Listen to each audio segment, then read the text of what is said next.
當我想吃宵夜時，我媽會給我做肉碎蛋湯米。你兩個好肚餓啊，可唔可以煮個宵夜俾我食啊？啱先食飯先食雞碎咁多，而家先嗌肚餓，我都冇得你食啊！咁啊，我聽網上嚟個個都話你係個樂於助人、善解人意嘅媽咪喎。你唔好拆我鞋，皇帝你開到聲啦，唉，煮就煮啦，食條豆魷魚，墊下肚先。我要食熱嘅。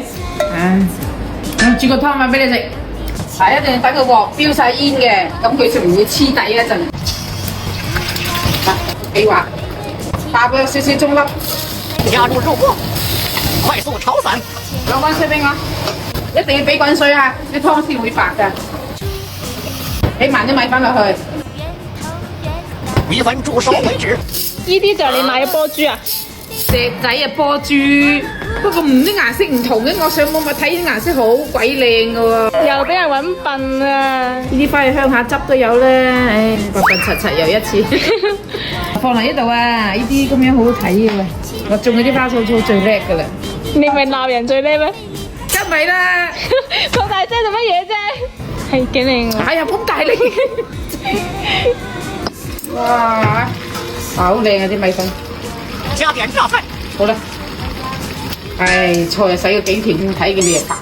好似唔夠水喎，俾啲水落去啊！嗯，好啦好啦，夠啦夠啦，睇啲湯幾靚，白雪雪咁，就係煎嘅蛋煎得靚啊，啲湯滾出嚟就靚。調味好簡單嘅啫，就咁俾少少蠔油、少少胡椒粉、鹽、肉碎雞蛋湯飯，啊出鑊啦，幾快。開飯。開飯，食啖飯先。個煎蛋好靚啊！你食唔食晒啊碗飯？減咗俾我。哎，得啦，嗱，你一半我一半，感情才不會散。出嚟咯喎，已經想散你都唔得啦，我而家嗱一聲散開你啊，搵個人加佢。煩死了！夠未啊？師奶出手嘅宵夜果然就係唔同啊！又清淡嚟又好味，我睇你好似仲肚餓過我喎，食咗咁大啖。好味啊嘛！